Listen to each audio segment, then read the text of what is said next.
Now we take a complete question. Question number 3. Given below are the balance sheets of holding company H and its subsidiary S on 30th June 19. Equity share capital, P&L account, general reserve, declared dividend, creditors, fixed assets, investments, 450 shares in S, current assets. Now holding company कौन है भाई?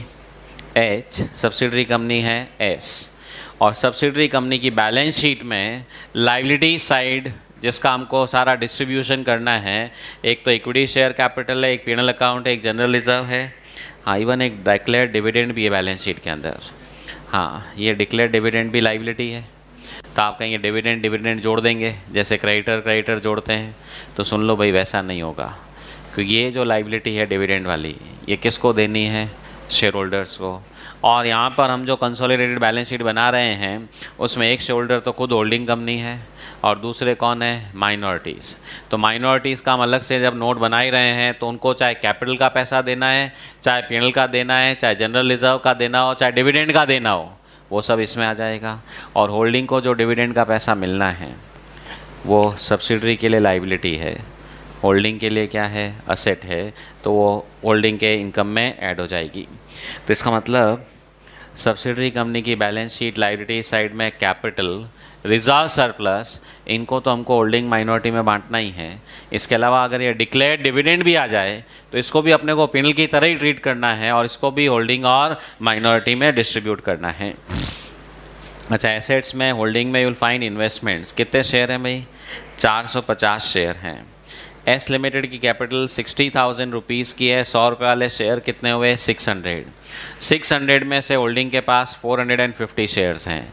कितना percent हुआ भाई? है जी 75%। तो बाकी का 25% माइनॉरिटी के पास। ऐसा नहीं एक क्वेश्चन हमेशा नीचे अलग से देगा 75% है, आप खुद ही कैलकुलेट कर लीजिए इतने शेयर में से इतने शेयर हैं। Other information 1, H Limited acquired shares in S Limited on October 1, 2018। हाँ ये बैलेंस शीट कब की दी है आपको क्वेश्चन में? 30 जून 19 की। शेयर कब खरीद लिए थे? अक्टूबर 1, 18। हाँ अगर ये शेयर जून 19 में ही खरीदे होते तब तो बड़ा आराम हो जाता। फिर तो आप कहेंगे बैलेंस शीट जिस दिन शेयर खरीदे उसी दिन की है, और अगर उसी दिन की बैलेंस शीट दे दे तब तो ये रिजर्व, सरप्लस जितने भी क्वेश्चन में दिए हैं सारे के सारे क्या हो जाएंगे? Pre acquisition. पर हमने अक्टूबर में शेयर खरीद लिए थे और ये बैलेंस शीट जून की है, तो अंडरस्टैंड अक्टूबर में शेयर खरीदे तो अक्टूबर तक के जो भी प्रॉफिट्स थे सब्सिडरी के 1 अक्टूबर तक के, वो होल्डिंग के लिए क्या है? प्री। अक्टूबर के बाद जो भी अर्न किए वो सब क्या हो गए? Post. S limited had the following balances on July 1, 18। अब क्वेश्चन ने 1 जुलाई के बैलेंसेस दिए हैं। 1 जुलाई 2018 बैलेंस शीट है जून 19 की, तो ऑब्वियसली बैलेंस शीट जून में अगर बना रहे हैं तो इसका मतलब कंपनी का शायद financial year July to June वाला दिखता है। अच्छा, अब जुलाई 1, 18 के ओपनिंग बैलेंसेस एस लिमिटेड में P&L अकाउंट 8,000 था, जनरल रिजर्व 12,000 था, और आज की तारीख में बैलेंस शीट में P&L अकाउंट कितना है? 40,000, जनरल रिजर्व कितना है? 20,000। हाँ but be very clear, share हमने जुलाई में नहीं खरीदे, अक्टूबर में खरीदे। तो आप कहेंगे तो जुलाई के बैलेंस दिए हैं, तो देखिए जुलाई वाले बैलेंस तो प्री है ही, उसके बाद जो जुलाई, अगस्त, सितंबर 3 महीने में सब्सिडरी ने प्रॉफिट कमाया, वो 3 महीने का प्रॉफिट भी होल्डिंग कंपनी के लिए क्या है? Pre acquisition. और उसके बाद के 9 महीने का प्रॉफिट क्या है? Post acquisition. इसलिए हमेशा क्वेश्चन इतने आसान नहीं होंगे कि साल के शुरू में शेयर खरीदे उस दिन के सब बैलेंस प्री। अगर साल के बीच में शेयर खरीदे हैं तो उस साल के 6 महीने का प्रॉफिट प्री, 6 महीने का प्रॉफिट पोस्ट। जैसे ये वाला क्वेश्चन था ना, अब ये 30,000 इस साल का प्रॉफिट है और मान लो साल के बीच में शेयर खरीदे हों तो ये 90,000 तो प्री हो गई, और इस 30,000 में से भी 15,000 प्री होगा और 15,000 पोस्ट होगा। तो यहाँ पे भी ये मेहनत अपने को करनी पड़ेगी। यहाँ 6 मंथ्स नहीं है, यहाँ पे 3 मंथ्स और 9 मंथ्स है। Third point, S limited had paid a dividend of 8,000 rupees on 31st August 18। तो एस ने, सब्सिडरी ने एक 6,000 का डिविडेंड और पे किया था पिछले साल अगस्त 18 में, out of P&L account balance on July 1, 18।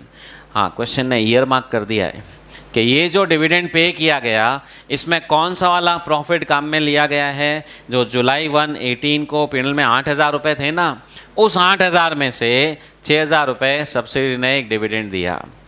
हाँ, एक तो बैलेंस शीट में भी डिक्लेयर डिविडेंड है 6,000, ये और नीचे वाला 6,000 सेम है या दोनों अलग अलग है? थोड़ा क्वेश्चन ध्यान से पढ़ के बताओ भाई, ये वही डिविडेंड की बात हो रही है या कोई अलग है जी? देखिए, बैलेंस शीट है जून 19 की, डिविडेंड दिया था अगस्त 18 में, और क्वेश्चन वर्ड यूज़ कर रहा है पेड अ डिविडेंड। तो इसका मतलब ये अगस्त में एक डिविडेंड अलग पे किया था, और ये वाला जो डिक्लेयर डिविडेंड है ये अभी तक पे नहीं हुआ है। ये आप कहेंगे डिक्लेयर कर दिया हमने, पीएनएल एप्रोप्रिएशन से एडजस्ट करके बैलेंस शीट में अपन यही करते थे, final accounts of companies declare dividend PNL appropriation में से माइनस करते थे और करंट लायबिलिटी में आ जाता था। तो ये 6,000 का डिविडेंड जो बैलेंस शीट में, तो वो है जब अपने को देना है अगले साल, और ये वाला जो पहले वाला 6,000 का, ये तो अगस्त में ही क्वेश्चन कह रहा है पे हो चुका था। और ये किस में से पे किया? जो पीएनएल का ओपनिंग बैलेंस हमारे पास 8,000 रुपये था। अब देखिए, अपन ने तो शेयर 1 अक्टूबर को ख़रीदे, अपने को तो सिर्फ किससे मतलब है कि जिस दिन शेयर खरीदे उस दिन पीएनएल अकाउंट, जनरल रिजर्व, सब जगह क्या क्या बैलेंसेस थे वो प्री। हाँ, उस दिन वाले बैलेंस चाहे अभी तक पीएनएल में पड़े हैं, चाहे पीएनएल से जनरल रिजर्व में चले गए, चाहे डिविडेंड में चले गए, वो जहाँ पे भी जाएगा वो क्या रहेगा? प्री। और उसके बाद जो भी इंक्रीज़ हुआ वो सब क्या होगा? पोस्ट। और यहाँ पर प्रॉब्लम अब ये है कि अगर 1 जुलाई को खरीदे होते तब तो कंफर्टेबल था, पर यहाँ पे शेयर कब खरीदे हैं? अक्टूबर, और 1 अक्टूबर को जिस दिन खरीदे उस दिन के बैलेंस नहीं दिए हैं आपको, उससे 3 महीने पुराने दिए हैं।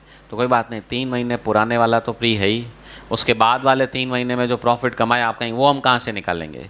वो अब थोड़ा पोस्टमार्टम करना पड़ेगा। मोर और लेस 80% चांस ऐसा ही रहता है, क्वेश्चन ऐसे ही आएंगे कि 3 महीने 6 महीने की माता बच्ची भी करो। ओके, तो अब सॉल्व करने का तरीका क्या रहेगा पहले वो समझ लीजिए, कॉपी मत करिएगा। तो we have to start with the working note. सबसे पहला वर्किंग नोट, हाँ, हम बना लेंगे एक होल्डिंग कंपनी का नाम क्या है भाई? H limited. उसके पास किसके शेयर हैं? S limited. कितने % शेयर हैं? 75%। कब खरीदे? 1 अक्टूबर 18। हाँ यार, क्वेश्चन में स्टार्टिंग में बनाने का थोड़ा सा आराम क्या रहता है, कई बार कंफ्यूजन होता है कितना % शेयर था। तो क्वेश्चन में, या तो क्वेश्चन में लिखूं, नहीं तो कॉपी में लिख दिया भाई 75% शेयर हैं। कौन सी तारीख को खरीदा? 1 अक्टूबर। तो 1 अक्टूबर मेरे लिए इंपॉर्टेंट डेट हो गई। उससे पहले के प्रॉफिट्स प्री और उसके बाद के प्रॉफिट्स पोस्ट। अब अपने को कैलकुलेट क्या क्या करना है इस चैप्टर में? कॉस्ट ऑफ कंट्रोल, और क्या कैलकुलेट करना है? Minority interest. ओके, हाँ, फिर क्या कैलकुलेट करना है? Consolidated reserves and surplus. ये 3 चीज़ें अपने को चाहिएगी जो बैलेंस शीट में लिखनी है। बाकी जहाँ तक डेटर, क्रेडिटर, फिक्स्ड एसेट है वो तो मैथमेटिकल क्या है? कैलकुलेशन ही है। अब सबसे पहले कॉस्ट ऑफ कंट्रोल, हाँ, निकालने का तरीका क्या होता है भाई? हमने पैसा कितना लगाया और सामने शेयर खरीदे उस दिन की नेटवर्थ क्या थी, तो पैसा कितना लगाया वो तो पड़ा ही अपने पास। कॉस्ट ऑफ इन्वेस्टमेंट कितना? 65,000। Now net worth on date of acquisition. अब अपने को तरीका क्या फॉलो करना है? सब्सिडरी कंपनी की बैलेंस शीट लायबिलिटी साइड, सबसे पहला क्या है? शेयर कैपिटल कितनी है? 60,000। मैंने आपको कहा है बस अपने को करना क्या है? सब्सिडरी कंपनी की कैपिटल, रिजर्व, सरप्लस को बांटना है किन 2 जनों में, एक होल्डिंग में और एक माइनॉरिटी। माइनॉरिटी को जो भी देना है सब यहीं, होल्डिंग को जो भी देना है, प्री वाला है तो यहाँ, पोस्ट वाला है तो यहाँ, बस कुल मिला के ये 3 डेस्टिनेशन ही हैं। हाँ, तो सबसे पहले शेयर कैपिटल 60,000, होल्डिंग का हिस्सा 75% इधर आ जाएगा। तो शेयर इन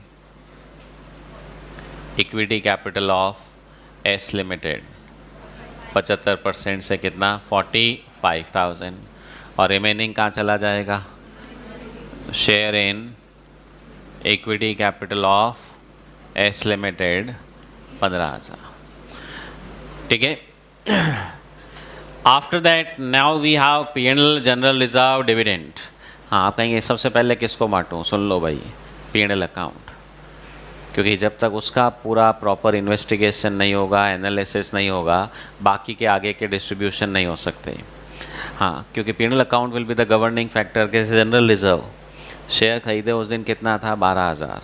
आज बैलेंस शीट में जनरल रिजर्व कितना है? सॉरी, शेयर खरीदे क्या 1 जनवरी को कितना था? 12,000। आज कितना है भाई? 20,000। आप कहें कितना इंक्रीज़ हुआ? 8,000। कहाँ से आया? जनरल रिजर्व में अमाउंट कहाँ से आता है? P&L से। इसका मतलब जनरल रिजर्व में ये जो 8,000 आया P&L से आया। अब वो P&L से जो अमाउंट आया वो प्री वाला आया कि पोस्ट वाला आया? वो सब किस पे डिपेंडेंट है? प्रॉफिट एंड लॉस अकाउंट पे। तो इसलिए ये होने के बाद, अच्छा, कंसोलिडेटेड रिजर्व सरप्लस में भी आप कहेंगे कई सारी चीज़ें आएगी। क्या क्या आएगी? एक तो कंसोलिडेटेड P&L, फिर कंसोलिडेटेड जनरल रिजर्व। हाँ, कंसोलिडेटेड P&L का मतलब क्या होता है कि जो कंसोलिडेटेड बैलेंस शीट में होल्डिंग कंपनी का P&L प्लस सब्सिडरी से जो पोस्ट वाला प्रॉफिट आएगा। तो balance of H limited, holding company का कितना बैलेंस है जी? 80,000। इसमें सब्सिडरी का प्रॉफिट आकर के जुड़ेगा। हाँ, उसके बाद हाँ, और क्या बनेगा भाई? कंसोलिडेटेड। आप कहीं इसको क्या बनाने की ज़रूरत है? देखिए, सब्सिडरी का पोस्ट P&L में आकर जुड़ेगा, सब्सिडरी का पोस्ट जनरल रिजर्व में आके जुड़ेगा। भाई रिजर्व्स भी लाइन बाय लाइन ऐड होंगे। प्रीमियम में आकर के जुड़ेगा, कैपिटल रिजर्व में आकर के जुड़ेगा। तो इसलिए consolidated general reserve, balance of H limited कितना है? 60,000। इसमें भी कुछ पोस्ट आएगा तो ऐड हो जाएगा। अब अपने को पता नहीं पोस्ट कितना आएगा। हाँ, तो आप कहेंगे फिर हमको करना क्या है? बस जगह छोड़ के वर्किंग नोट्स बन गए। हाँ, जनरली अब इसमें क्या क्या आएगा? आप वर्किंग नोट बनाने का आइडिया, कैपिटल आएगी, बैलेंस शीट में रिजर्व्स क्या क्या है? P&L है, जनरल रिजर्व है, डिक्लेयर डिविडेंड है। आप कहेंगे मान लो 3 चीज़ें, 3 और आ सकती है, तो 4 लाइनें ये चाहिए, टोटल लगेगी। फिर गुडविल कैपिटल रिजर्व, तो उसके हिसाब से आप कहेंगे हाँ भाई 7-8 लाइनें इसके लिए चाहिएगी। माइनॉरिटी में क्या आएगा? Capital, P&L, general reserve, dividend, 4 चीज़ें आएगी, तो 4 और फिर टोटल 5वीं। आप कहेंगे 5-6 लाइन यहाँ चाहिए। यहाँ पर यह आ गया, इसमें पोस्ट प्रॉफिट जुड़ेगा, इसकी टोटल 12 चली जाएगी। मान लीजिए इनर कॉलम में लिख देंगे 80,000, इसमें पोस्ट प्रॉफिट आएगा, आउटर कॉलम में आ जाएगा। ये 60 लिखा, पोस्ट आएगा, आउटर कॉलम में आ जाएगा, और फिर टोटल लग जाएगी, कि और तो कुछ है नहीं। तो अब हमारा मेहनत वाला काम अब शुरू होता है। कैपिटल आराम से बांट दी। नेक्स्ट क्या है? Profit and loss account. This is the most important working note. इसमें अगर कुछ भी एरर करी तो उसका मल्टीप्लाइंग इफेक्ट होगा। क्योंकि यहाँ से अगर आपने जनरल रिजर्व में जो अमाउंट भेजा उसमें गलत अजम्पशन लिख दिया, गलत कैलकुलेशन कर दी, कुछ भी गलत कर दिया, तो P&L भी गलत हुआ, उसके कारण जनरल रिजर्व भी गलत होगा। हाँ, गलत होने का मतलब क्या होगा कि ऑफसेटिंग इफेक्ट आएगा। या तो आप प्री बढ़ा दोगे या कम कर दोगे, उसका इम्पैक्ट क्या होगा? प्री अगर आपने कम या ज़्यादा कर दिया, गुडविल कैपिटल रिजर्व चेंज हो गई, पोस्ट प्रॉफिट चेंज हो गया, बैलेंस शीट मिलेगी सॉल्यूशन में, पर वो अमाउंट्स एक्चुअल सॉल्यूशन से मैच नहीं होंगे। तो अब working note number 5, it is analysis of P&L of S limited. I am redoing P&L appropriation account. हाँ, अगेन अ पोस्टमार्टम। ये P&L एप्रोप्रिएशन एक कंपनी बना चुकी थी, अपन वापस से रिक्रिएट कर रहे हैं कि साल के शुरू में इसका बैलेंस कितना था? P&L एप्रोप्रिएशन का बैलेंस कितना था? क्वेश्चन ने नीचे दिया ना, साल के शुरू में 1 जुलाई 2018 को कितना? 8,000। और आज बैलेंस शीट में बैलेंस कितना दिया हुआ है? ये दिया हुआ है। अब ड्यूरिंग द ईयर इसके अंदर क्या क्या एंट्रीज की होगी? तो आप कहेंगे देखिए, एक तो जनरल रिजर्व उस वक्त शुरू में 12,000 था। अच्छा, अगर मैं जनरल रिजर्व भी बनाऊँ सिर्फ समझाने के लिए, साल के शुरू में 12,000 था, आज बैलेंस शीट में 20,000 है। जनरल रिजर्व में तो कोई प्रॉफिट डायरेक्टली आता नहीं है। हम यही मानेंगे जनरल रिजर्व में अगर 8,000 इंक्रीज़ हुआ है तो कहाँ से आया होगा? P&L में से। यानी कि यहाँ से एक तो जनरल रिजर्व में गया कितना? 8,000। एक वो डिविडेंड पे हुआ जो अगस्त में हमने पे किया कितना 6000, ये भी गया। अच्छा, बैलेंस शीट में जो डिक्लेयर्ड डिविडेंड है ये भी P&L में से माइनस हुआ है या नहीं हुआ है? सोच के बताना भाई। तो बैलेंस शीट में आया कैसे, क्या एंट्री की? बैलेंस शीट की लाइबिलिटी में आया है तो क्या एंट्री की होगी? है जी, डिक्लेयर डिविडेंड डेबिट या क्रेडिट? डेबिट किसको किया? P&L एप्रोप्रिएशन को डेबिट करने से ही बैलेंस शीट में डिक्लेयर डिविडेंड। देखिए लाइबिलिटी साइड में कुछ आया, मतलब प्रोविज़न बनाया आपने, और प्रोविज़न बनाया डेफिनेटली P&L को डेबिट किया होगा। आज थोड़ा फाइनल अकाउंट्स वाला चैप्टर खोल के क्वेश्चंस देखना जिसमें डिक्लेयर डिविडेंड था। हमने जब रिजर्व सरप्लस का नोट बनाया होगा उसमें लिखा होगा लेस डिक्लेयर डिविडेंड, या माइनस किया, फिर अदर करंट लाइबिलिटीज़ में डिक्लेयर डिविडेंड लिखा है। तो ऑब्वियसली अगर बैलेंस शीट की लाइबिलिटी साइड में कुछ आया है तो P&L एप्रोप्रिएशन से ही आया होगा। तो एक और डिविडेंड, कौन सा वाला? डिक्लेयर्ड डिविडेंड कितना है? 6000। तो अंडरस्टैंड, ये जो क्लोजिंग बैलेंस 40,000 है ना, ये सारे एप्रोप्रिएशन होने के बाद वाला ही है, क्योंकि बैलेंस शीट से बैलेंस लिया है। हाँ, वो कैश फ्लो वाला चैप्टर याद है, उसमें भी पोस्टमार्टम ही करते थे। यहाँ पे भी हम क्या कर रहे हैं, P&L एप्रोप्रिएशन बन चुका था, हम वापस बना रहे हैं। और हमारे वापस बनाने का कारण, रीज़न एक ही है, हमको इस साल नेट प्रॉफिट कितना कमाया वो चाहिए। कि इस साल का नेट प्रॉफिट 3 महीने का क्या है, प्री, और 9 महीने का क्या है, post. So by net profit balancing figure 52,000। उसमें भी अब मैं यहाँ अलग अलग कर दूँ, 3 मंथ्स 9 मंथ्स। आप कहीं वो कैसे निकालें? बाई डिफ़ॉल्ट इस चैप्टर का अजम्पशन है profit was earned evenly through out the year. कि अब मैं नहीं तो और कहाँ से लाऊंगा? पहले 3 महीने कितना कमाया, बाद के 9 महीने कितना कमाया? How much it comes to? 13 and 39,000। Okay, अब हाँ, ये सब मेरे कोई काम के नहीं। बांटना क्या है मुझे? 40,000। देखिए बांटना तो 40,000 ही है, पर 40,000 में प्री कौन सा है, पोस्ट कौन सा है, उसके लिए आपको ये सब रामायण करनी पड़ेगी। अब आपको मैच द फॉलोइंग करना पड़ेगा। ये मुझे मालूम है क्या है, प्री, ये क्या है, प्री, ये क्या है, पोस्ट। अब इनमें से ये जो 3 चीज़ें माइनस हुई है, ये कौन सी वाली लेनी है? हाँ, क्वेश्चन ने एक के बारे में तो बोल रखा है कि जो अगस्त में डिविडेंड 6,000 का दिया था, ये इस 8,000 रुपये में से ही दिया था। चॉइस ख़त्म। इस मतलब इस 8 में से 6 का तो डिविडेंड पहले ही जा चुका है। अच्छा, ये अगस्त में दिया तो होल्डिंग को मिल गया होगा? नहीं मिला होगा? अभी तक पेंडिंग है जी। होल्डिंग ने शेयर खरीदे 1 अक्टूबर को, डिविडेंड दे दिया था अगस्त में। होल्डिंग के शेयर खरीदने से पहले तो फिर किसको मिला वो? ये होल्डिंग शेयर खरीदती किससे? हाँ, ये थोड़ा दिमाग में फिट कर लेना। होल्डिंग कंपनी सब्सिडरी कंपनी से शेयर इशू नहीं करवाती है, एग्जिस्टिंग शोल्डर से खरीदती है। तो अगस्त में ये समझ लो हमारे पास में वो शेयर थे, अक्टूबर में हम लोगों ने होल्डिंग को बेच दिए। तो इसका मतलब अगस्त में जो डिविडेंड पे हुआ होल्डिंग कंपनी के शेयर खरीदने से पहले पे हुआ तो जो पुराने शोल्डर्स थे उनको पे हुआ। अच्छा, अगर पहले ही ये डिविडेंड पे हो चुका था तो अंडरस्टैंड, होल्डिंग ने जिस दिन शेयर खरीदे उसको मालूम था P&L में 8 में से 6 जा चुका है, यानी कि उस दिन ये P&L अकाउंट में 8,000 था ही नहीं। कितना था? 2,000 ही था। मतलब पैसा जो दिया है ना वो इस 8 के लिए दिया ही नहीं है। भाई अगर मैं आज शेयर खरीद रहा हूँ तो आज के P&L के बैलेंस के लिए पैसा दूंगा। अच्छा, आज का बैलेंस का मतलब क्या हुआ? 8,000 प्लस 13,000, उसमें से 6 तो जा ही चुका था। ठीक है, इसका मतलब मैंने जो पैसा दिया है वो 6,000 रुपये का डिविडेंड लेस करने के बाद जो P&L था उसी के लिए दिया है। गुडविल कैपिटल रिजर्व उसी के बेसिस पे कैलकुलेट होगी। चलिए, ये तो क्वेश्चन ने क्लैरिफाई कर रखा है। अब बात है इन 2 के लिए अजम्पशन लेना पड़ेगा अपने को। हाँ, आपकी मर्जी हो जो अजम्पशन ले लो। ये मैं आपको कल भी बता चुका था, आज भी बता दिया। आपके goodwill capital reserve, consolidated P&L, minority interest, किसी पे कोई फ़र्क नहीं पड़ता। तो सपोज आई एज्यूम ये जनरल रिजर्व जो 8,000 गया, हाँ देखिए इस 8 में से 6 तो जा चुका है। ये कितना पड़ा है? 2,000। ये कितना है 13 और ये कितना है 29। अब ये 8,000 इस दो में से तो हो नहीं सकता, या तो इस 8,000 को मैं यहाँ से लूँ या यहाँ से लूँ।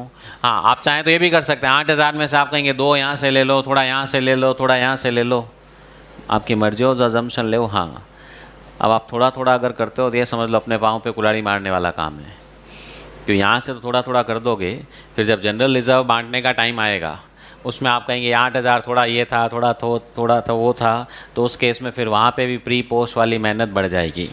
अच्छा, इस चैप्टर में अपने को करना क्या चाहिए, सुनो।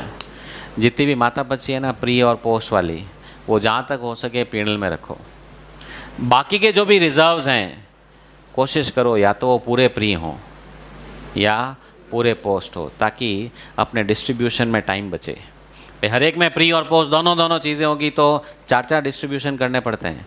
पहले प्री पोस्ट अलग करो, फिर उसमें होल्डिंग माइनॉरिटी करो, नहीं तो सिर्फ प्री है तो 2 बार में काम खत्म हुआ, एक ही डिस्ट्रीब्यूशन हुआ, होल्डिंग माइनॉरिटी। सिर्फ पोस्ट है तो भी बस 2 जनों बांटा, काम खत्म। तो अब अच्छा, ये 12,000 का जो जनरल रिजर्व का पहले से बैलेंस था, हाँ, ये आज भी एज इट इज़ पड़ा है, तो ये होल्डिंग के लिए प्री है कि क्या है, प्री है क्योंकि पहले से था। अच्छा, अब ये 8,000 नया ऐड हुआ, अगर मैं इसको पोस्ट प्रॉफिट में से लूँ तो इस 20,000 में से 12,000 तो क्या होगा प्री, 8,000 क्या होगा पोस्ट। और अगर मैं 8,000 इस 13,000 में से ले लूँ तो ये 20,000 पूरा का पूरा क्या हो जाएगा प्री। तो ज़्यादा बेटर अजम्पशन क्या रहेगा, पूरा प्री कर दूँ। हाँ, अच्छा, सबसे खास बात, अजम्पशन कुछ भी लो, सॉल्यूशन में जब फ़र्क नहीं पड़ता, आंसर जब वही रहेगा, तो मैं क्यों ऐसा अजम्पशन लूँ जिसमें मेरा ही सॉल्यूशन बढ़े। तो आई ऑलवेज अज्यूम कि जो भी रिजर्व्स वगैरह में ट्रांसफ़र हुए हों, जहाँ तक हो सके आप पूरा क्या कर दीजिए प्री में से। हाँ, वो प्रॉब्लम अलग है, आपने कहा मेरे पास तो प्री प्रॉफिट ही इतना नहीं है, तब तो फिर पोस्ट में से लेना ही पड़ेगा। बट यहाँ तो दिक्कत नहीं है, तो आई अज्यूम ये 2 एस्ट्रिक लगा देता हूँ कि ये वाला अमाउंट 13,000 मैंने यहाँ दे दिया, अब बचा ये वाला 6,000। हाँ, ये जो डिविडेंड के लिए पैसा अलग किया, अगेन हाँ, 13 में से 8,000 गया, कितना बचा है भाई 5 में से 6 तो दे ही नहीं सकता। हाँ, ये 2 और 5 मिला के दे सकता हूँ, और नहीं तो 6 किस में से दे सकता हूँ 39 में से। ठीक है, तो हम ये वाला 6,000 ठीक है पोस्ट में से ले लेते हैं। आप घर पे जाकर के अदर वे अराउंड ट्राई कर लेना, इसको 2-3 तरह से क्वेश्चन सॉल्व करके, you will find always answer will remain same. तो अब ये सब करने के बाद ना आई कैन से जो क्लोजिंग बैलेंस है ना 40,000, हाँ, इसमें मुझे क्या चाहिए प्री एंड पोस्ट। तो आप बताइए इस क्लोजिंग बैलेंस में ओपनिंग बैलेंस वाला अमाउंट कितना पड़ा है। इस 40,000 में, इस 8,000 में से क्या अमाउंट बचा हुआ है। आप कहीं 8 में से 6 जा चुका है, कितना पड़ा है 2,000। अच्छा, इसको मैंने कहीं पे भी नहीं भेजा है, अगर मैं 2,000 यहाँ डाल देता, इधर डाल देता, तो आप कहते हो ओपनिंग वाला कुछ है ही नहीं। अच्छा, नेट प्रॉफिट 13 और 29,000, हाँ, ये 13,000 प्री वाले प्रॉफिट में से ये पूरा 13 यहाँ पड़ा है क्या। आप कहेंगे नहीं, 13,000 में से 8,000 तो चला गया, तो प्री कितना है 5,000। फिर इस 39 में से 6,000 हमने इधर दे दिया, कितना बचा 33। हाँ, तो टोटल इसका मतलब 40,000 में से प्री वाले अमाउंट कितने हैं 7,000, पोस्ट वाले कितने हैं 33,000।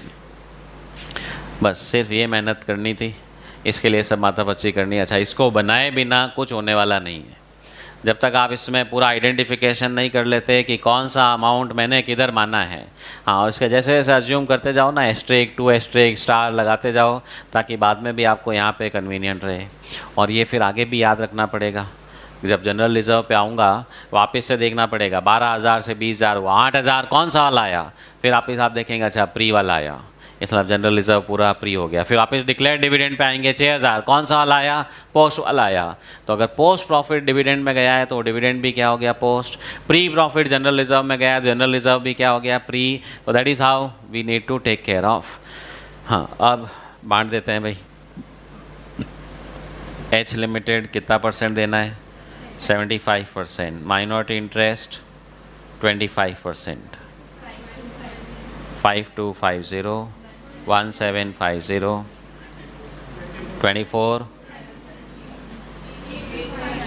8250। ओके, अब देखिए इनको हाथ हाथ ट्रांसफ़र कर देना है। ये होल्डिंग का प्री प्रॉफिट में शेयर, हाँ प्री वाला प्रॉफिट का शेयर इधर आएगा, कितना 5250, share in pre P&L of S. Subsidiary का जो शेयर है, सॉरी माइनॉरिटी का जो शेयर है 1750 एज वेल एज 8250।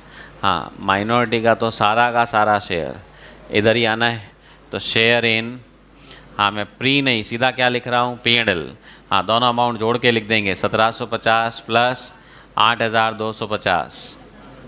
अच्छा क्रॉस चेक हाथ हाथ, कितना बैलेंस है 40, माइनॉरिटी का हिस्सा 25%, आना तो 10 ही था। आप कहीं ऐसा क्यों नहीं करते 40 में से पहले वो 10,000 कम कर दो, ठीक है, वो 10 कम करके फिर सॉल्यूशन करना मुश्किल हो जाएगा, फिर आप हर एक में करोगे। अच्छा 8 में से 6 गया, 2000 का 75% करो, नहीं तो एक बार पहले टोटल लिखा हुआ ज़्यादा कन्वीनियंट है, फिर 75 25 कर लिया। हाँ फिर क्या बचा है 24,750, ये कहाँ जुड़ेगा भाई कंसोलिडेटेड P&L में, तो balance of H add post P&L of S limited कितना 24,750, ठीक है। तो देखिए जैसे ही ये 4 अमाउंट कैलकुलेट हुए, हाँ पहले इनकी सब जगह पोस्टिंग कर दो, ये नहीं कि एक बार पूरे वर्किंग आउट कंप्लीट कर लूँ फिर साथ में कर लूँगा, फिर एक आध कोई पीछे छूट गया ना, वो बैलेंस शीट जब नहीं मिलेगी तब पता चलेगा, और तब तक काफ़ी देर हो चुकी होगी। ओके, तो इसलिए ये कैलकुलेट हुआ, पोस्टिंग करी, इतना काम ख़त्म हुआ। तो देखिए शेयर कैपिटल बांट दिया, P&L अकाउंट बांट दिया। हाँ ये बांटने का मतलब समझ लीजिए आपका 80% क्वेश्चन हो गया। P&L account is the main important part, हाँ क्योंकि यही आगे के सारे रिजर्व्स को गाइड करेगा कि प्री है या पोस्ट है, और यहाँ के अजम्पशन को आप चेंज कुछ भी कर लीजिए, final answer remain same. Of course individually change होगा, मान लीजिए आप कह दो कि ये 8000 का जनरल रिजर्व मैंने यहाँ से नहीं यहाँ से लिया है, मान सकते हो, तो उस केस में फिर ये 13,000 होगा, तो ये वाला अमाउंट कम होगा, तो यहाँ पे प्री बढ़ेगा। अच्छा इधर प्री बढ़ेगा तो इधर प्री क्या हो जाएगा, कम हो जाएगा। अब जनरल रिजर्व जब बांटूंगा तो उसमें 8000 क्या आएगा पोस्ट, घूम फिर के टोटल प्री और टोटल पोस्ट जो है वो सेम रहने वाला है, it is not going to change. Okay, now after this share capital हुआ, P&L अकाउंट हुआ, next we have is general reserve. अच्छा अब जनरल रिजर्व का लेजर अकाउंट मुझे बनाने की ज़रूरत नहीं है। ओपनिंग बैलेंस कितना था 12,000, ये 1 जुलाई को था। आप कहें हमने तो अक्टूबर में ख़रीदे, तो भाई जुलाई में था तो अक्टूबर में भी रहा ही होगा, और वो तो आज भी है 20,000 हो गया है। तो अच्छा जो जुलाई वाला बैलेंस था वो अक्टूबर में भी होगा ही। अच्छा वो डेफिनेटली होल्डिंग के लिए प्री। इस बार 8,000 नया आया, और ये नया किस में से आया, प्री प्रॉफिट में से। ओके, ये 3 मंथ्स का प्रॉफिट क्या है, प्री, और ये क्या है, पोस्ट। तो ये 8,000 भी प्री प्रॉफिट में से आया, पहले का 12,000 भी प्री है, तो मैं लेजर अकाउंट बनाऊँ ही क्यों 12 और 8 अलग अलग करूँ। मैं सीधा क्या कह सकता हूँ, general reserve closing balance 20,000 is all together pre. अब सीधा प्री हो गया तो 2 जनों में बांटना है, होल्डिंग कंपनी 75%, माइनॉरिटी इंटरेस्ट 25%, 15,000 और 5,000। हाँ जैसे ही कैलकुलेट हुआ, share in pre general reserve of S 15,000, share in general reserve 5,000। Okay, general reserve बांट दिया। सो share capital done, P&L done, general reserve done. अब आता है डिक्लेयर्ड डिविडेंड। हाँ अब सुन लो भाई, ये डिक्लेयर्ड डिविडेंड वैसे तो आप कहेंगे लाइबिलिटी ही तो है, बट इस चैप्टर में ये मेरे लिए as good as P&L account है। रीज़न, अगर मैं इस डिक्लेयर्ड डिविडेंड का कुछ नहीं करूं, और आप कहेंगे काम करो ना, होल्डिंग का डिक्लेयर्ड डिविडेंड 20,000, ये वाला 6,000, अपन कंसोलिडेटेड बैलेंस शीट में क्या करेंगे, डिक्लेयर्ड डिविडेंड लिख देंगे 26,000। चलो भाई, कौन बांटने की माथापच्ची करे। अब कंसोलिडेटेड बैलेंस शीट में शेयर कैपिटल जो आती है वो कौन सी वाली आती है, होल्डिंग प्लस सब्सिडरी या सिर्फ होल्डिंग, सिर्फ होल्डिंग वाले, क्योंकि सब्सिडरी वाले को तो आप कहेंगे हमने सब जगह बांट बटा के ख़त्म कर दिया, कितनी 1 लाख। अब अगर आप ये शेयर होल्डर को बैलेंस शीट बेचते हो, हाँ, ये किसके पास जाएगी बैलेंस शीट? होल्डिंग कंपनी के शेयर होल्डर्स के पास। वो कहेंगे हमारे पास कैपिटल 1 लाख, डिविडेंड 26,000, उनको क्या लगेगा? हमको 26,000 डिविडेंड पहुँचने वाला है, जबकि उनको डिविडेंड कितना आएगा? 20,000। ये 6,000 उनको थोड़ी जाएगा, ये सीधा शेयर होल्डर को नहीं जाने वाला है, रादर ये 6,000 में से कुछ तो जाएगा इधर और कुछ कहाँ आएगा? होल्डिंग कंपनी के पास आएगा, होल्डिंग कंपनी के शेयर होल्डर के पास नहीं जाएगा। इसलिए हम इसको लाइबिलिटी की तरह ट्रीट नहीं कर सकते, लाइन बाय लाइन एडिशन नहीं कर सकते। अच्छा, ये जो 6,000 का प्रॉफिट है ये दो जनों में बांटना है, एक माइनॉरिटी और एक होल्डिंग कंपनी। तो जब अपन ने P&L अकाउंट को नहीं छोड़ा, उसको भी बांट दिया, जनरल रिजर्व को ही बांट दिया, तो डिविडेंड को भी तो क्या करना पड़ेगा? सेम वैसे ही बांटना पड़ेगा। मतलब मेरे लिए इस चैप्टर में declared dividend is as good as P&L account, as good as reserve, जिसको मुझे होल्डिंग और माइनॉरिटी में क्या करना है? डिस्ट्रीब्यूट। अब डिक्लेयर्ड डिविडेंड इज 6,000। हाँ, प्री है कि पोस्ट है? तो अगेन आप कहेंगे चेक करो भाई, ये डिविडेंड हमने इस पोस्ट प्रॉफिट में से दिया, तो ये डिविडेंड क्या हो गया? पोस्ट। हाँ, अगर ये डिविडेंड प्री मान लूँ तो फिर मुझे इन्वेस्टमेंट में से क्या करना पड़ेगा? माइनस। तो आप कहेंगे चलो, हाँ, होल्डिंग कंपनी का हिस्सा 75%, माइनॉरिटी का हिस्सा 25%, कितना कितना? 4,500 एंड 1,500। माइनॉरिटी का तो माइनॉरिटी में जोड़ दूँ, शेयर इन डिक्लेयर्ड डिविडेंड 1,500। अब आप कहेंगे होल्डिंग को, सुनो ध्यान से, जो ये 4,500 का डिविडेंड, हाँ, मिल गया है या मिलना है? मिलना है, क्योंकि अभी तक उसकी बैलेंस शीट में खड़ा है लाइबिलिटी साइड, मतलब पे नहीं हुआ है। तो होल्डिंग को जब मिलेगा, पोस्ट डिविडेंड है, होल्डिंग कंपनी जब डिविडेंड मिलेगा उसको कहाँ डालेगी? इन्वेस्टमेंट में या P&L में? P&L में डालने वाली है। तो बस अपन भी आज ही उसको P&L में डाल के छोड़ दें, क्योंकि इसको ऐसे भी समझिए, अगर ये डिविडेंड डिक्लेयर नहीं किया हुआ होता तो ये बैलेंस 40 के बजाय कितना होता? 46 होता, तो ये 6,000 का पोस्ट बढ़ता, ये पोस्ट बढ़ता, तो यहाँ वाला हिस्सा क्या होता? बढ़ के आता। तो कोई बात नहीं, यही समझ लो अलग कर दिया है, अलग भी कर दिया है तो वापस यहाँ पर क्या आके ऐड होगा ही होगा। सो add post dividend of S कितना? 4,500। तो अंडरस्टैंड, होल्डिंग कंपनी का जो कंसोलिडेटेड P&L बनेगा, आप समझिए, होल्डिंग का खुद का P&L अकाउंट है, सब्सिडरी का जो प्रॉफिट बंटने वाला है चाहे नहीं बंटने वाला है, जब नहीं बंटने वाला P&L भी मैंने जोड़ दिया तो जो आने वाला है वो भी जुड़ेगा ही। हाँ, ये है डिक्लेयर्ड डिविडेंड। अब आप कहेंगे एक और डिविडेंड था ना अगस्त वाला, हाँ, ये लाइबिलिटी में है क्या? तो अब इसको बांटना, आप कहेंगे नहीं नहीं, माइनॉरिटी में तो जोड़ दो ना, उनको दिया है। माइनॉरिटी में कौन सी चीज़ें जोड़ी जाती है? जो अब देनी है, जो दे चुके हो उनके घर पहुंच गई। अब क्या लाइबिलिटी है क्या आपकी?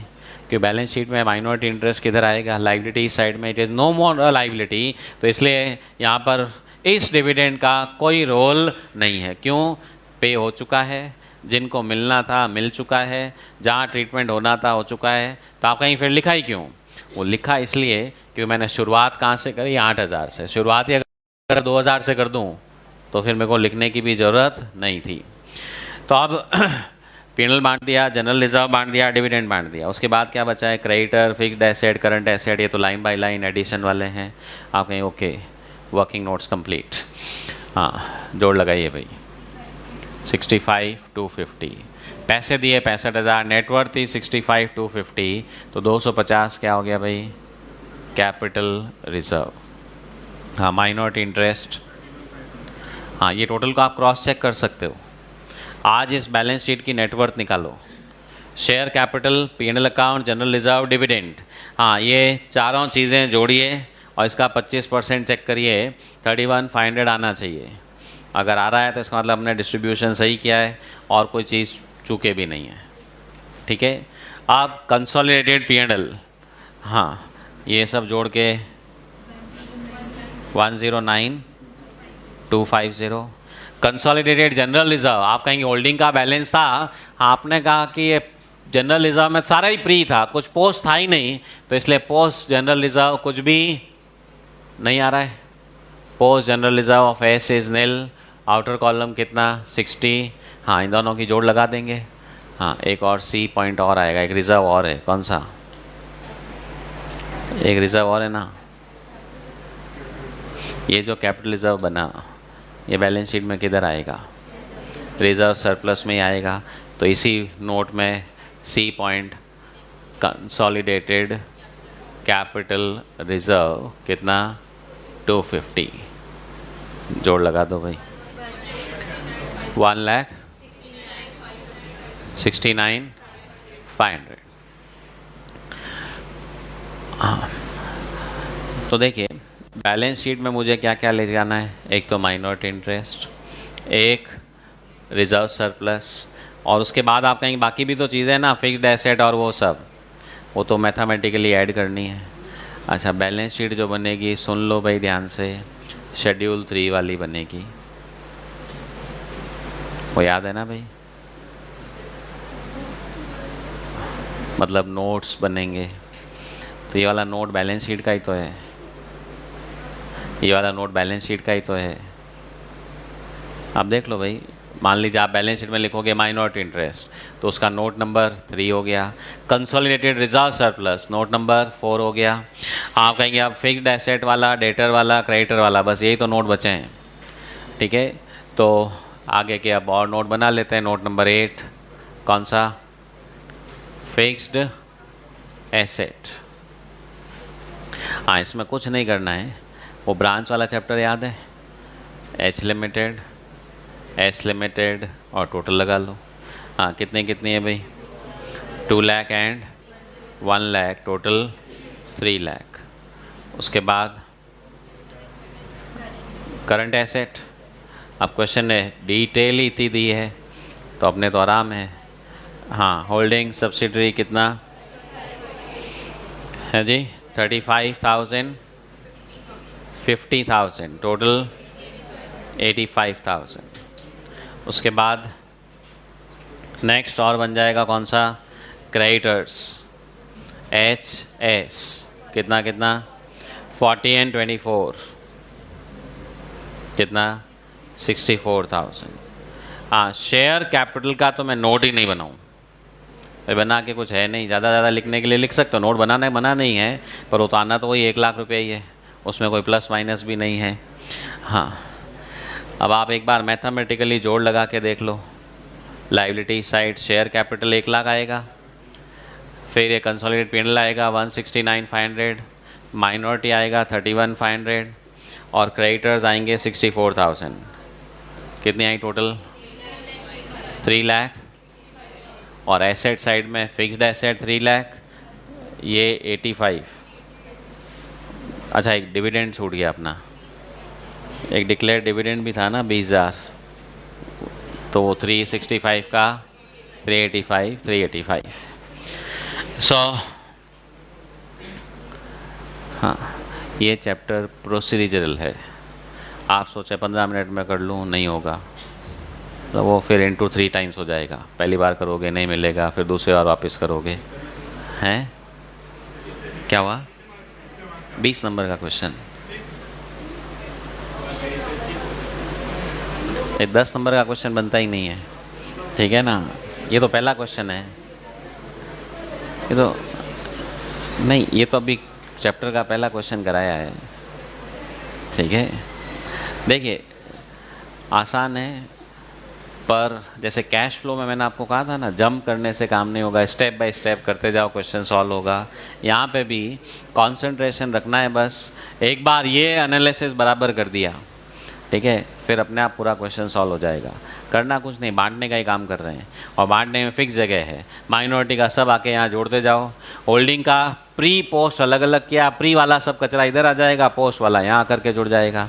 और अजम्पशन आपकी मर्जी हो जो ले लो, कोई फ़र्क पड़ने वाला नहीं है। पर कोशिश क्या करें कि P&L के अलावा बाकी जितने भी रिजर्व्स हैं, या तो वो पूरे प्री रहें या पूरे पोस्ट, उसमें आधा प्री वाली मेहनत जहाँ तक हो सके नहीं करें, ठीक है? तो अपने लिए थोड़ा सा ईजी हो जाता है।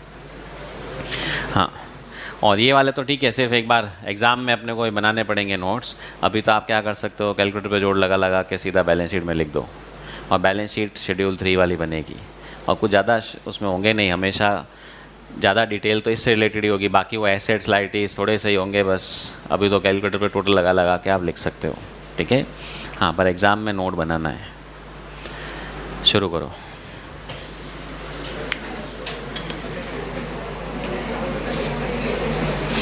हाँ, इसमें भी बस थोड़ा सा इजी करने के लिए क्या हो जाता है कि मान लीजिए शेयर यहाँ 1 जुलाई को ही खरीदे होते तो इट बिकम्स ईजी।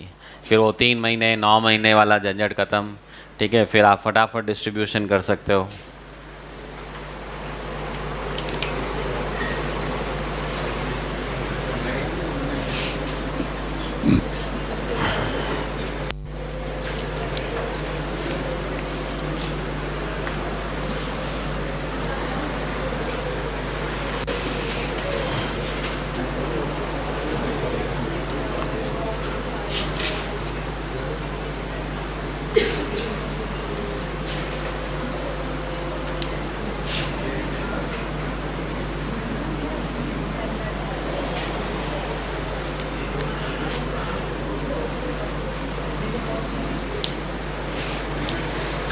और ये चैप्टर को अच्छे से करना ही पड़ेगा कि से फाइनल वापस है, अभी तो थोड़ा सा पार्ट है।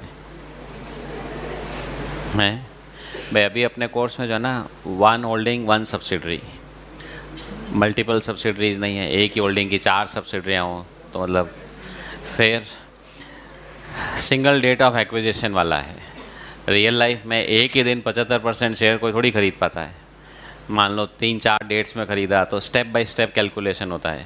पहले 10% के लिए गुडविल कैपिटलिज्म अलग, बाद वाले के लिए अलग, उसके बाद चेन वाली सब्सिडरी होल्डिंग, उसकी सब्सिडरी, उसकी सब सब्सिडरी।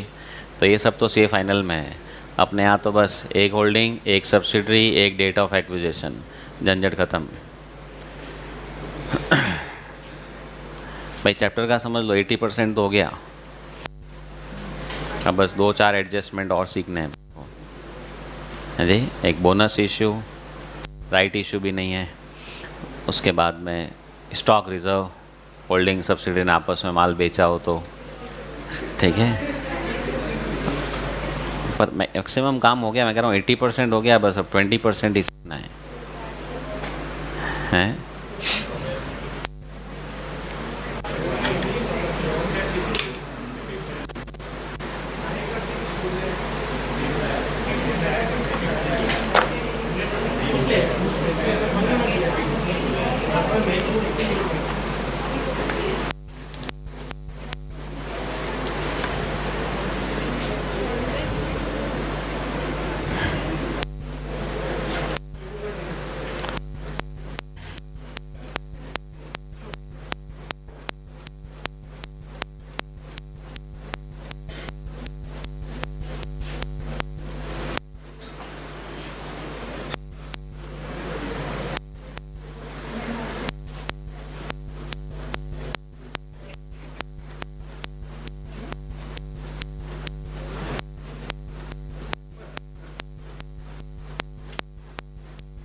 हो गया।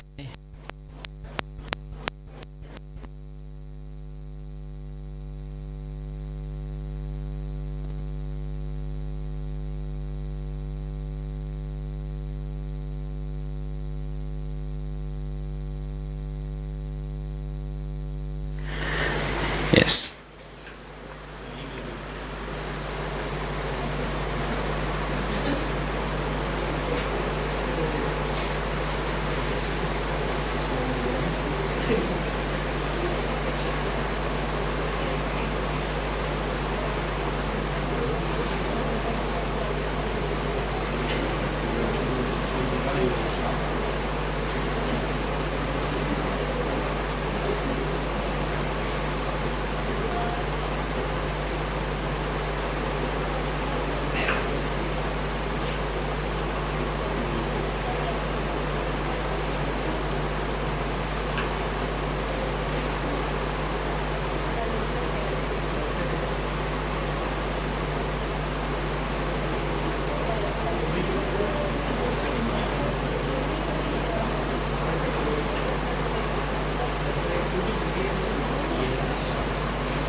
यस, कहाँ तक पहुँचे भाई? पिनल एप्रोप्रिएशन तक। स्पीड स्लो है। तो पहले क्या किया फिर?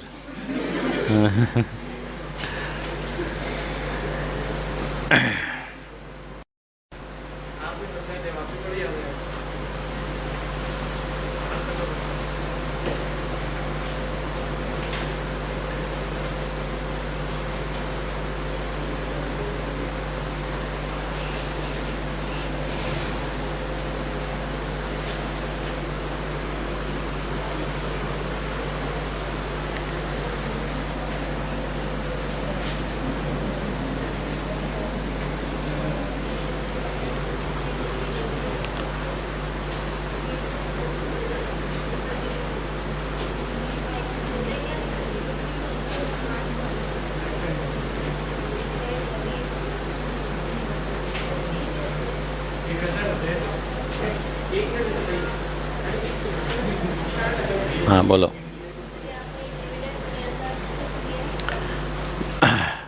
कौन सा ला? ये तो स्टार लगाया ना, ये और ये दो एस्ट्रिक है, ये एक एस्ट्रिक है, ये स्टार है। डिज़ाइन अलग अलग है ना, हैं?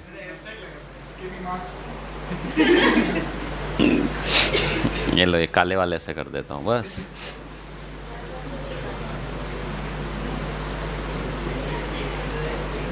ठीक है।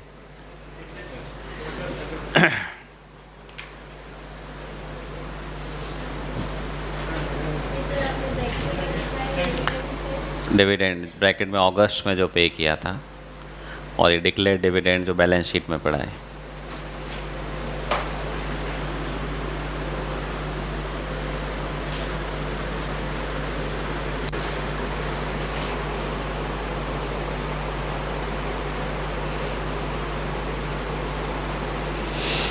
क्रॉस होल्डिंग भी कोर्स में नहीं है। होल्डिंग के पास सब्सिडरी के शेयर, सब्सिडरी के पास होल्डिंग के शेयर्स हैं। पहले के तो होल्ड करके रख सकती है ना, तो बस। खरीद नहीं सकती, होल्ड करके तो रख ही सकती है। से फाइनल में मतलब ये सब भी आएगा, यूँ कह रहा हूँ। हैं? क्या हुआ?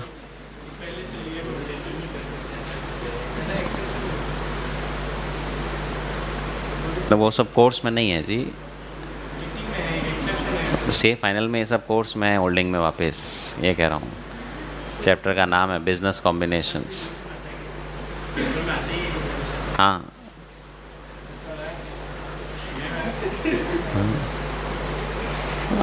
नहीं तो इंस्टीट्यूट पूछेगी क्या भाई? तो एएस का तो पहला क्वेश्चन आ गया, ख़त्म हुआ एएस। और लास्ट 6 में एक पॉइंट और आ गया 5 नंबर का।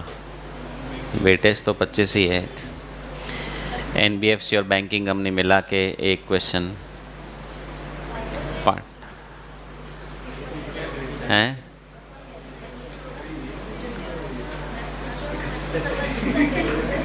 एएस एएस से इंटर क्या होगा?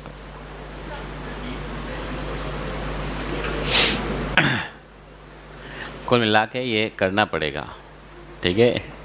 उसके हिसाब से पढ़ना शुरू कर दो।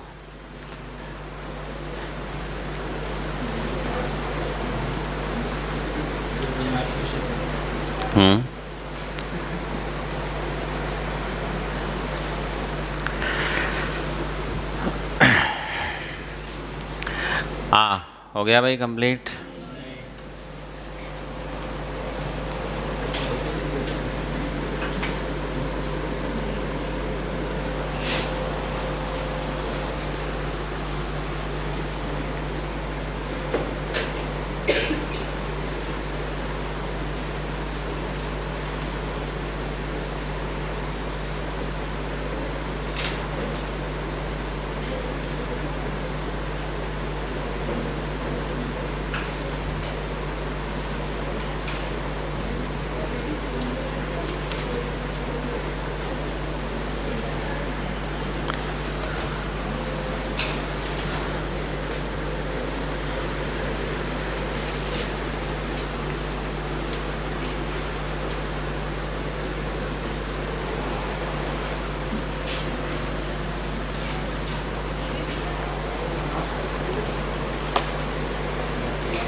यस,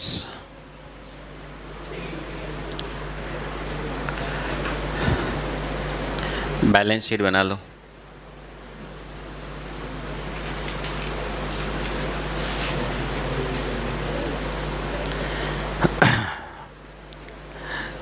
सो कंसोलिडेटेड बैलेंस शीट, हाँ मैं सिर्फ बोलूँगा, वे लिखूँगा नहीं। Particulars, note number, amounts, equity and liabilities.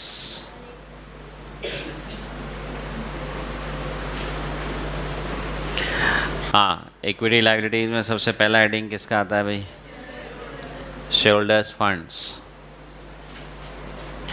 Shareholders fund के अंदर शेयर कैपिटल, हाँ सीधा अमाउंट लिख दो, कितना है? होल्डिंग कंपनी वाला 1 लाख। रिजर्व्स एंड सरप्लस, हाँ नोट नंबर कौन सा है? 4। अपन ने जो नोट नंबर 4 बनाया है, टोटल कितना? 169,500। आप सुन लीजिए ध्यान से, माइनॉरिटी इंटरेस्ट जो है वो शेयरहोल्डर्स फंड के बाद आएगा, ठीक है? ये नहीं सबसे लास्ट में टिका दो करंट लायबिलिटी के बाद। तो अब नेक्स्ट हेडिंग लगाइए, माइनॉरिटी इंटरेस्ट। हाँ, नोट नंबर 3 कितना है? 31,500। हाँ, नॉन करंट लायबिलिटीज़ तो है नहीं कोई, करंट लायबिलिटीज़ हेडिंग लगाओ। हाँ, करंट लायबिलिटीज़ के अंदर क्रेडिटर्स मतलब ट्रेड पेबल्स, नोट नंबर 10 कितना? 64,000। अदर करंट लायबिलिटीज़, हाँ अदर करंट लायबिलिटीज़, उसके अंदर ब्रैकेट में डिक्लेयर्ड डिविडेंड्स। हाँ, क्रेडिटर्स के बाद अदर करंट लायबिलिटीज़, उसमें ब्रैकेट में लिख लीजिए डिक्लेयर्ड डिविडेंड, वो होल्डिंग वाला आएगा ना 20,000। तो देखिए 1 लाख की कैपिटल आ गई, 169,500 आपका रिजर्व्स, 31,500 माइनॉरिटी, 64,000 क्रेडिटर्स, 20,000 का डिविडेंड, टोटल कितना हो गया भाई? 3,85,000। देन एसेट्स, एसेट्स के अंदर fixed assets, note number 8 3 lakh. Current assets, note number 9 85,000। Balance sheet complete हो गई। हाँ, अगर गुडविल होती तो वो फिर रिजर्व सरप्लस में ऐड होने के बजाय फिक्स्ड एसेट वाले में आकर के ऐड हो जाएगी भाई। अगर वो वहाँ पे cost of control capital reserve नहीं आकर के गुडविल आ जाती, तो गुडविल आती तो फिर वो यहाँ तो नहीं आएगी, फिर वो फिक्स्ड एसेट में ऐड हो जाएगी भाई। टेंजिबल, इंटेंजिबल, ठीक है? बस आज इतना ही कराऊंगा। होमवर्क लिखो, ये क्वेश्चन नंबर 3 वापस करना है। हाँ, उसके बाद प्रैक्टिस असाइनमेंट का क्वेश्चन नंबर 4 और क्वेश्चन नंबर 5। पहले 5 करना फिर 4 करना, ठीक है? 4th क्वेश्चन तो जो क्लास में किया था ना अपन ने, केस 1 2 3 4 वैसा ही है। 5th question holding plus subsidiary का है, हाँ पर आसान वाला है। जिस दिन शेयर खरीदे उसी दिन की कंसोलिडेटेड बैलेंस शीट बनानी है, ठीक है?